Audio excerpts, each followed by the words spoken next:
Ni bilo lahko danes, samo tudi nismo igrali tako bi mogli, nismo bili dovolj fizični.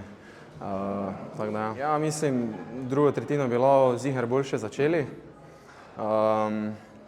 Pa tako sem prej rekel, nismo imeli tega našega edgea, nismo bili dovolj hitri na prvih 3 korakih, nismo dovolj zbijali, preveč smo komplicirali, te stvari so bile ključne danes. No. Na trenutke smo igrali tako bi mogli, pa se je takoj videlo, smo jih kdaj tudi stisnili v tretjino, imeli smo par nevarnih strelov, par nevarnih napadov, zelo dobro smo odigrali PK, igro z igralcem manj, tako da ja, definitivno je bilo tudi veliko pozitivnih stvari, ampak ja, pač ni bilo. Eno je to, da smo videli nekatere fante na tem nivoju lahko igrajo, ne koristila.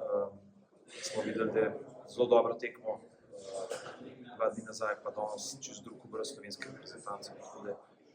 Vemo, kaj je A grupa, da moramo biti res konstantni, da moramo biti 110% na vsako tekmo, vsako smeno, ki smo naredili. Če bomo hoteli s temi ekipami igrati danes, pa nismo tega uraza pokazali. Je pa rekel, ta pravi čas za tako tekmo, tudi da vidimo, kje smo, pa da probamo čim več stvari popraviti. Samo vemo, pa se bomo spustili drug teden, da smo mogli veliko teh treningov, pa veliko sestankov pa dobro narediti, tudi del tega.